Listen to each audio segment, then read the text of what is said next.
What's going on, you guys? This is Joseph Collin coming to you today on Wednesday, December 25th, Christmas 2019. I hope you guys are having a wonderful Christmas this year. Spending time with your family, having some cookies, playing games, just spending a lot of time with your family. Something I did for Christmas this year. I spent a lot of time with my family. For one, I'm a family person, and this was a great holiday. Spending time with your family, so I'm very thankful for that. I got a couple nice gifts that I want to show you real quick, and I got this vlog, this holder thing that you can do for your vlogs. So I'll be using that for future vlog videos. And then I got my AirPods. I got a case of AirPods. I got slippers, very comfortable, very comfortable. Bunch of clothes, sweatshirts, sweatpants, shirts, all that stuff.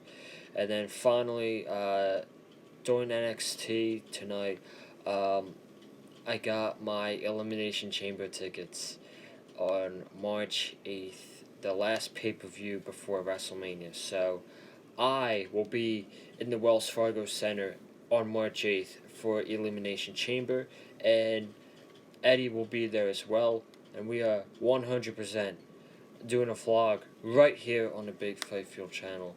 So be looking forward to that. But as for tonight's NXT, I mean, nothing much really happened. Couple good matches. Couple good matches I really want to talk about. I'm not gonna dive into it that deep. I mean, it was taped. This episode really didn't mean much, but there was pretty good matches. So I don't want to waste any time, man. I'm absolutely exhausted. I'm ready to go to sleep. So without further ado, let's start this NXT review.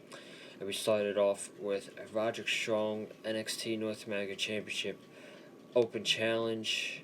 I didn't know who this was going to be answered from. I originally thought it could have been somebody like, I don't know, Dominic Dijakovic or Isaiah Scott, maybe Kushida. But instead, we got Evolve's own Austin Theory. This is the second time I've seen him wrestle, and the first time I've seen him wrestle was on the WWE Network special back in July. But yeah, Austin Theory, I loved that they picked Austin Theory, because at the end of the day, this episode really didn't mean much. And this is basically, it could be a theme throughout the show. They gave Shotzi Blackheart a match, and they gave Austin Theory a match on NXT. So I'm pretty happy that they showcased Evolved on this show. But Austin Theory I thought he had a great match with Roderick Strong. The match was absolutely great.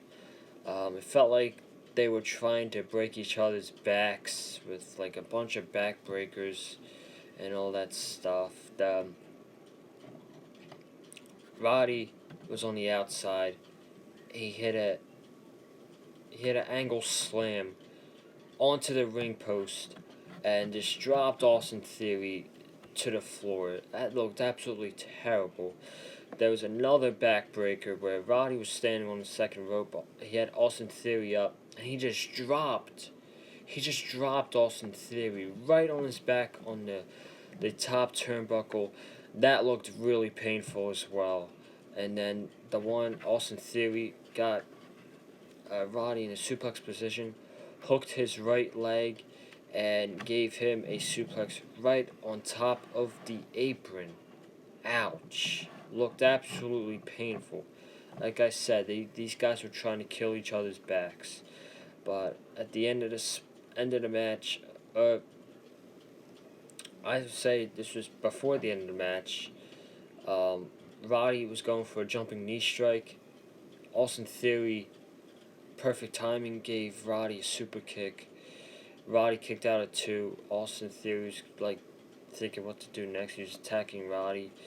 Roddy hits him with the his jumping knee strike, and then he puts him in a submission hold. I think it was the Boston Crab, and Austin Theory taps out.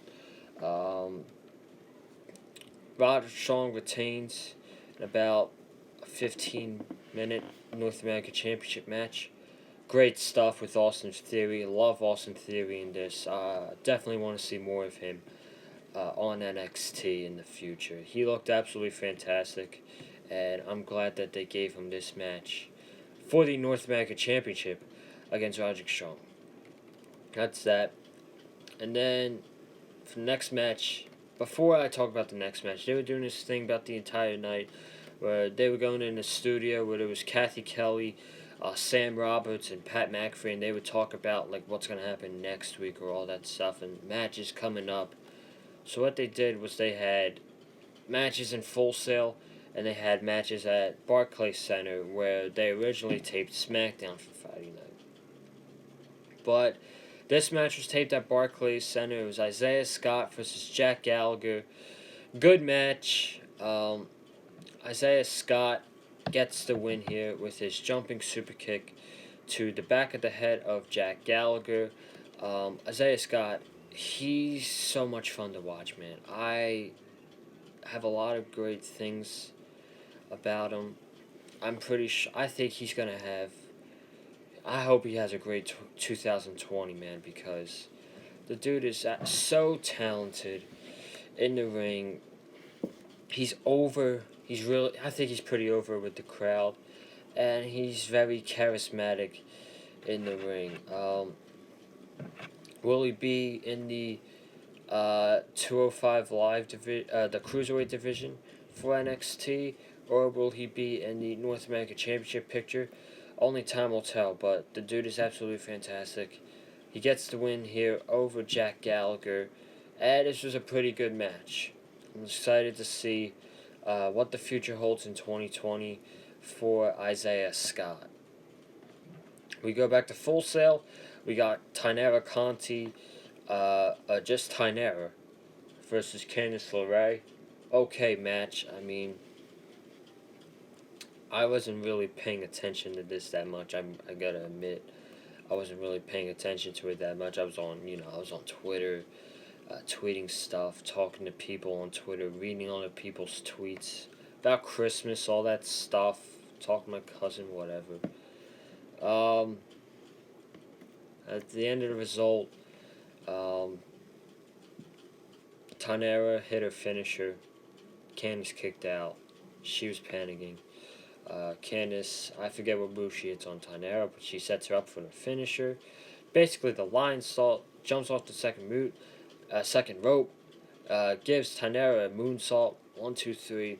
Candice gets the win over Tainara. I guess it was an okay match. I mean, again, as much as I should have probably, I didn't pay attention to this match. Sorry. But this I did, and it was Dominik Dijakovic versus Bronson Reed. Back at Barclays, of course. Two big men going at it. I thought this was a pretty good match. I really did. Back and forth. Both got their spots in. I thought the crowd was a little dead for this, but, I mean, you can't blame them after they just got done finishing 2 hours of SmackDown.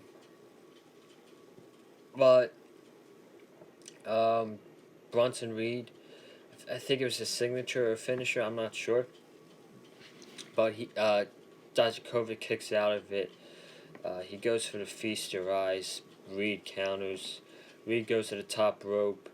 Dominik Dijakovic gets hold of Bronson Reed, gives him that two-handed choke slam to the mat. 1, 2, 3. Dominik Dijakovic gets a win to end off 2019. And honest thoughts on Dijakovic, I thought this was a breakout year for him with the instant classics with Keith Lee on NXT, to him getting name recognition, to NXT being 2 hours. If there's one superstar next to Keith Lee who I feel like really benefited from these 2 hours of NXT every week. I feel like it's been Dominic Dijakovic. He's really benefited from it. He's been really good ever since the 2 hours has started. And then he was in that ladder match with Adam Cole, which rocked. And then he was in that men's War Games match, which was amazing, of course. But that's my thoughts on Dijakovic this year. Bronson Reed, I just don't. Something's not clicking with Bronson Reed like it should be. I feel like he's a little boring in the ring. I feel like he needs better wrestling skills. Um, he doesn't have a lot of charisma, in my opinion.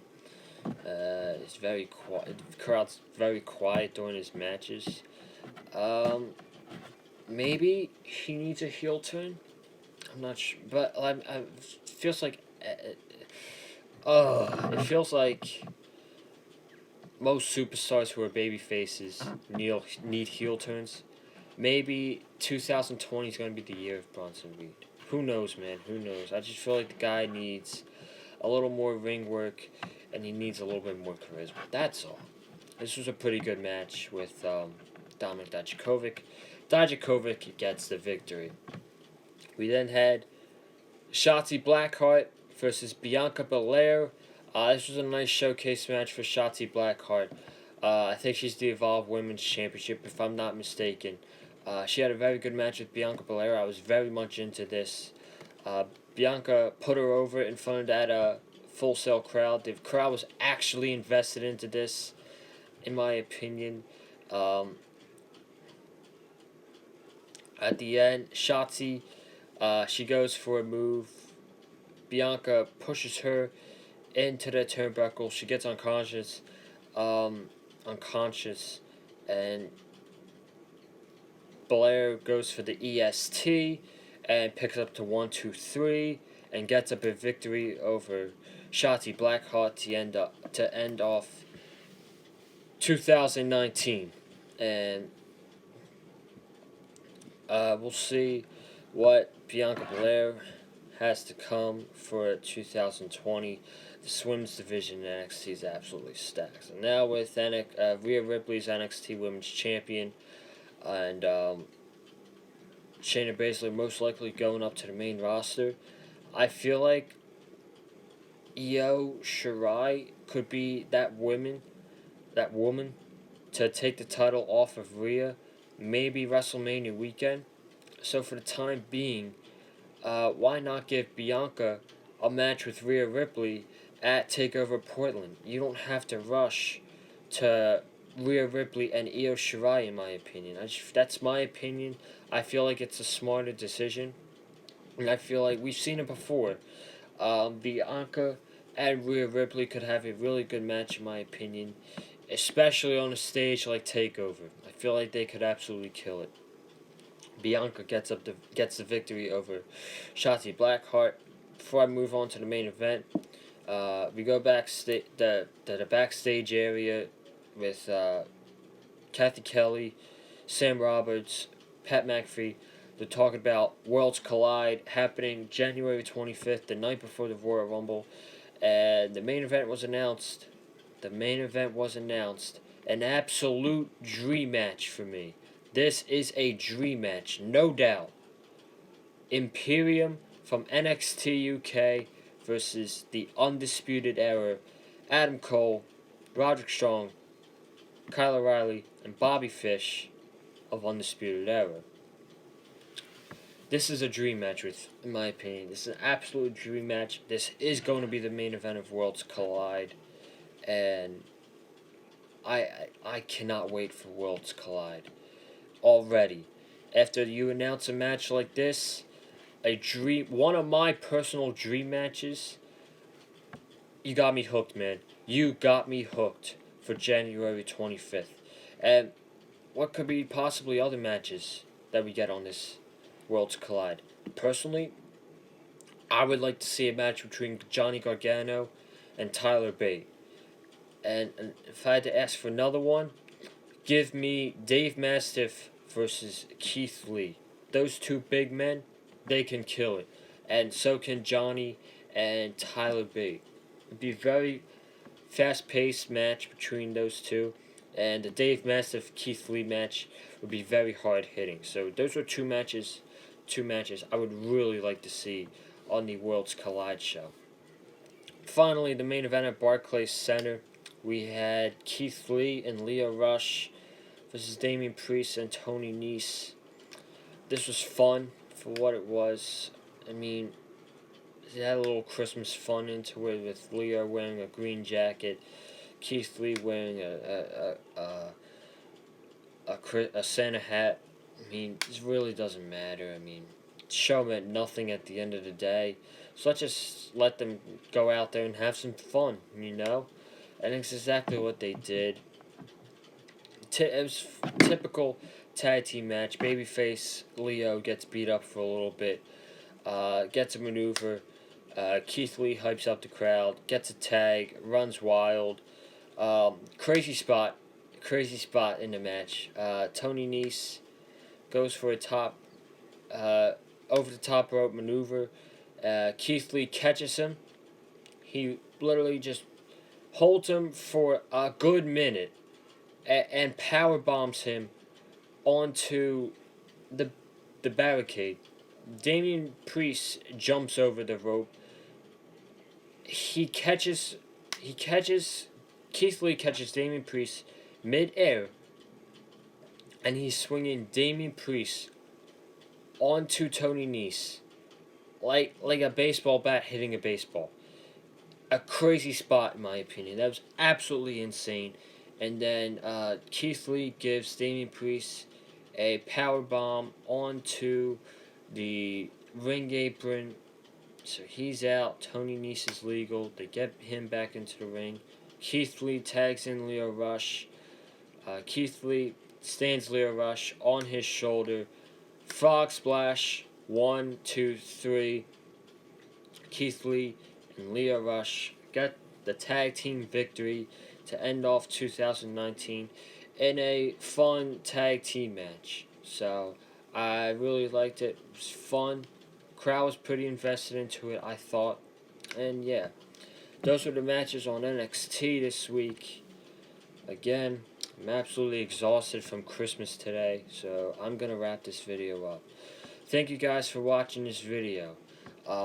Please subscribe to the Big Fight Field channel for some great content on here. I'm pretty sure for the rest of the week, I will be doing a SmackDown review on Friday night. We got a triple threat number 1 contender match with Daniel Bryan, The Miz, and King Corbin, where the winner is going to face Bray Wyatt for the Universal Championship at the Royal Rumble. If there is any news wrestling, I will do a news and rumors video on Sunday. That is basically it.